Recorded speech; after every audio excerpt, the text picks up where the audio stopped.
since May 2022.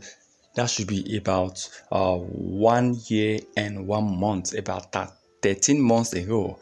Tona Classic have actually hit 437.51%. Okay, 437.51% within the past 1 year, or let's say 13 months. So this is good. Now, before this May, this period, Tona Classic have already dropped, have already fallen, have already crashed.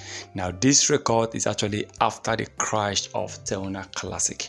So it means that even though Tona Classic faced huge problems as of last year, now Tona Classic within the 12-month calendar have actually increased, almost approaching 500% increase in price in 1 year. So this is good, right? This is definitely good. I mean, this is a good record.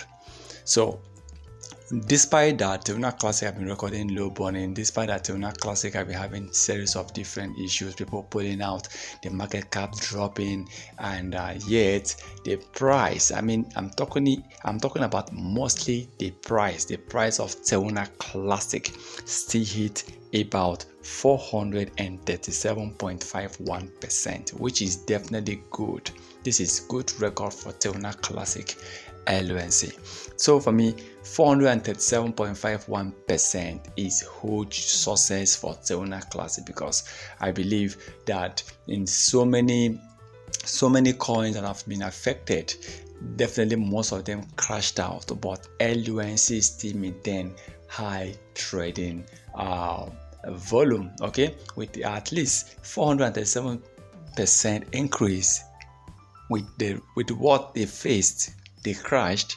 Wow, it means if we give it off, if we show more support towards Tona Classic, LUNC can really pump. Tona Classic can really go higher.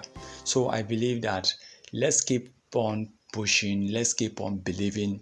Maybe LUNC will hit another 1,000 to 2,000% within the next 12 months. So if they can do this 407% within the 12 months when Tona Classic faced a lot, the memory is still fresh in people's mind. I believe right now within the next 12 months we are expecting over 1,000 to 3,000% increase in price, or even more. Remember, this is not a financial advice, so please can do your own research.